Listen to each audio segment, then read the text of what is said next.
تو میرے بھائی بحریہ ٹاؤن کی پروجیکٹ کے نام پہ، اسلام آباد کے پروجیکٹ کے نام پہ لوگوں کا پیسہ لے کے لگا کے کھا پی کے ڈکار مار کے بھاگ جانا، اس کی شریعت میں کہاں سے اجازت ہوگی؟ تو والذین ہم لاماناتہم وعہدہم راعون، سمجھ میں آ رہا ہے کہ نہیں آ رہا ہے؟ یہ آیت یاد رہے گی کہ نہیں رہے گی؟ اچھا آخری بات، یہ ہوتا کیوں ہے؟ ڈنڈیاں مارتے کیوں ہیں؟ اچھا تعلیم کے لیے بھی لوگ بھیک مانگ رہے ہوتے ہیں، ہمارے بیٹے کو ایکچولی ہم نے اعلیٰ تعلیم کے لیے امریکہ بھیجنا ہے، کچھ زکوٰۃ مل جائے گی؟ ابے یہاں کھانے کے لالے پڑے ہوئے ہیں، تم زکاتوں سے بچوں کو کہاں بھیج رہے ہو؟ اعلیٰ تعلیم کے لیے امریکہ بھیج رہے ہو؟ ہے پیسے بھیج دو، نہیں ہے بھاڑ میں جائے یار۔ یہ جو موٹیویشنل اسپیکر ہے نا، انہوں نے بھی بیڑا گرک کیا ہے، پیسہ پیسہ پیسہ پیسہ پیسہ بول بول کے نا، ایجوکیشن پیسہ، ایجوکیشن بھی ضروری ہے، پیسہ بھی ضروری ہے۔ کتنا ضروری ہے؟ آپ محنت کرو، مل جائے ٹھیک ہے، نہیں ملے کوئی چیز ضروری نہیں ہے۔ جس شخص نے کسی چیز کو ضروری سمجھ لیا، وہ ملے نہ ملے ڈپریشن کا مریض بہرحال یہ بنے گا لازمی۔ میرے بھائی، میرے اور آپ کے لیے اس دنیا میں ضروری کچھ بھی بولو نہیں ہے، کچھ بھی بس ضروری صرف یہ ہے کہ اللہ ہم سے خوش رہے، بس، اور کچھ بھی ضروری نہیں ہے۔ صحابہ کو کیا تھا یار؟ عبداللہ بن مسعود رضی اللہ تعالیٰ عنہ کتنے چہیتے صحابی، کیا تھا ان کے پاس؟ اصحاب صفہ میں، صفہ کے چبوترے میں بیٹھے ہوتے تھے، اور اتنا لباس نہیں تھا جس سے شرمگاہ چھپا سکیں، یہ حالت تھی۔ تو ایک دوسرے کی طرف پشت کر کے بیٹھتے تھے تاکہ ایک دوسرے کی شرمگاہ پہ نظر نہ پڑے، اور دین کا علم حاصل کر رہے تھے نبی صلی اللہ علیہ وسلم کی خدمت میں بیٹھ کے۔ فقر و فاقہ کی حالت، اور نبی صلی اللہ علیہ وسلم ان کے پاس آ کے بیٹھتے اور کہتے، آپ صلی اللہ علیہ وسلم فرماتے، تم وہ مبارک لوگ ہو جن کی مجلس میں اللہ نے مجھے بیٹھنے کا حکم دیا ہے۔ قرآن کیا کہتا ہے؟ وَلَا تَطْرُدِ الَّذِينَ يَدْعُونَ رَبَّهُمْ بِالْغَدَاةِ وَالْعَشِيِّ يُرِيدُونَ وَجْهَهُ۔ نبی جب ان غریب صحابہ کے ساتھ آ کے بیٹھتے نا، تو مشرکین مکہ کہتے کہ آپ ان کو اپنی مجلس سے ہٹائیں، ہم ان غریبوں کے ساتھ نہیں بیٹھیں گے، ہماری پرسنالٹی کے کیا ہے یہ خلاف، تو آپ ان کے ساتھ بیٹھے ہوتے ہو، ہمارا اسٹیٹس بہت اونچا ہے، مالدار لوگ ہیں، ہم ان کے ساتھ نہیں بیٹھ سکتے، ہماری ان سے بنتی نہیں ہے۔ تو قرآن نے نبی کو حکم کیا کہ آپ نے اگر ان کے ساتھ بیٹھنا چھوڑ دیا تو آپ کو اللہ کے عذاب سے کوئی نہیں بچا سکتا، کیونکہ اسلام کی دعوت امیر غریب سب کے لیے برابر، کوئی فرق نہیں ہے اس میں۔ نوح علیہ السلام کو یہ طعنہ دیا جاتا تھا، غریب لوگ ان کی اتباع کرتے تو وہ کیا ہے، ارادلنا بادی الرأی وما نراک اتبعک، ہم دیکھتے ہیں نوح آپ کی اتباع وہ لوگ کر رہے ہیں جو قوم کے غریب طبقے پس لوگ ہیں، تو یہ پس لوگ آپ کے پیچھے چل رہے ہیں، ہم ان کے ساتھ نہیں بیٹھ سکتے، ان کو اپنی مجلس سے ہٹائیں آپ۔ تو نوح علیہ السلام نے کیا فرمایا؟ اے میری قوم، من ینصرونی من عذاب اللہ، مجھے اللہ کے عذاب سے کون بچائے گا ان ترکتہم، اگر میں ان کو نکال دوں؟ اللہ کہے گا یہ ساری میری مخلوق ہے، سب کے لیے جنت ہے، تو یہ کیا بات ہے کہ ان کے لیے ہے ان کے لیے نہیں ہے؟ تو پیغمبروں کو یہ فرق کرنے کی اجازت نہیں ہے، علماء کو بھی اجازت نہیں ہے۔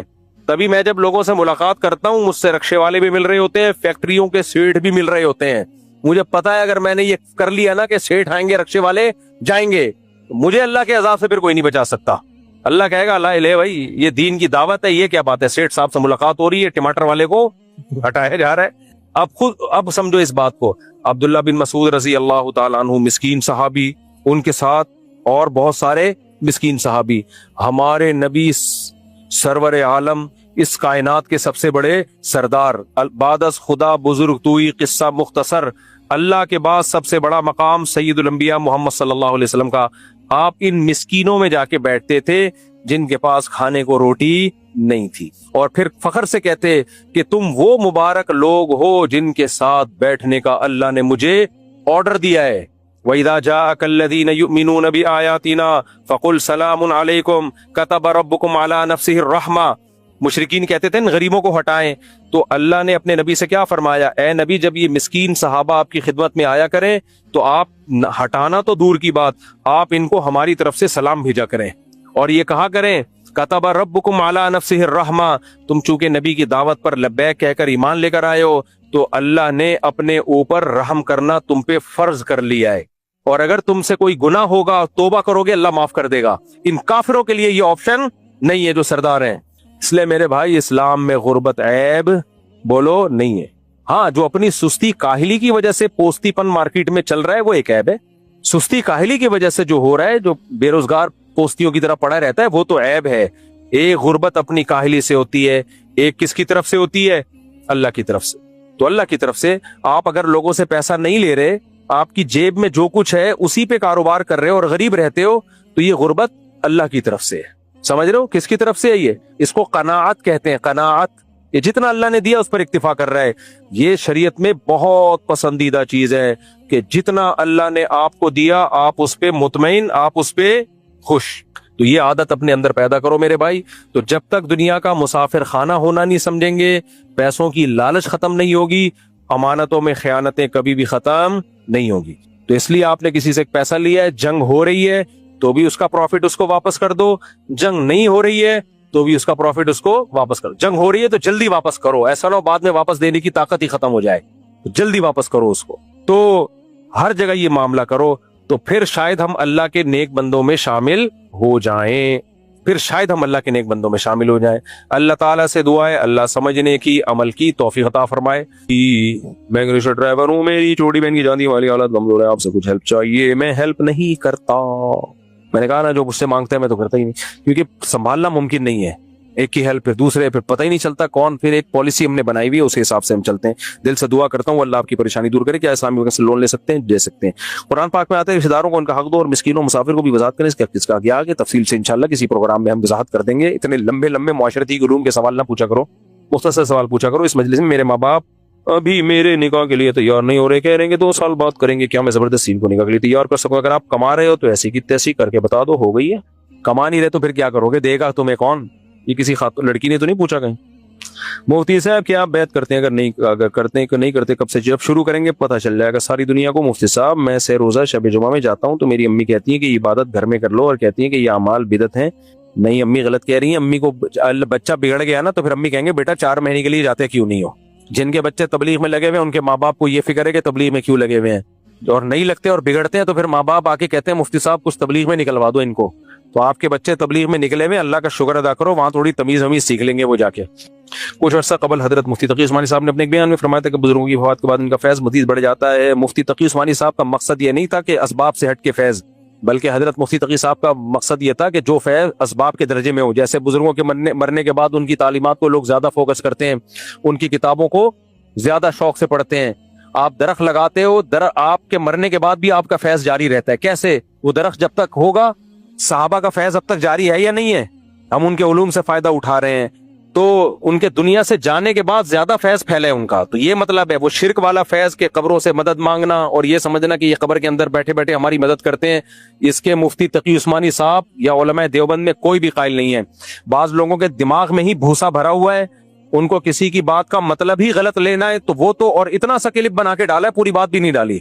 ہم علماء دیوبند ہندوستان پاکستان میں توحید کے علم بردار ہیں, توحید بچانے والے ہم ہیں. اگر علماء دیوبند نہ ہوتے, یہ قبر پرستی اتنی سوسائٹی میں پھیلی ہوتی تمہاری سوچ سے بھی زیادہ. قبر پرستی کی راہ میں رکاوٹ سب سے بڑی علماء دیوبند نے ڈالی ہے.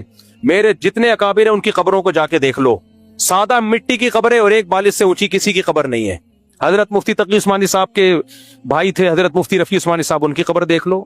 اور جتنے دارالعلوم کرنگی کے اساتذہ ہیں ان کی سب کی ایک بالش قبر سادہ مٹی کی. مولانا رشید تھانوی کی قبر دیکھ لو, مفتی رشید احمد صاحب کی قبر دیکھ لو, میرے والد صاحب کی قبر دیکھ لو, سب سادہ قبریں.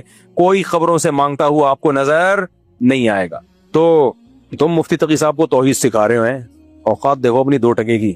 مفتی صاحب میرے دوست پہ ہوائی اثرات ہے. ہوائی اثرات ہے, اس کا کوئی دوا بتا دیں. ہوائی اثرات کیا ہوتا ہے بھائی؟ ڈاکٹر سے علاج کراؤ, سب سیٹ ہو جائے گا. ٹیکا لگے گا, تشریف یاد رکھنا. بس ہر بیماری کا علاج کس میں ہے؟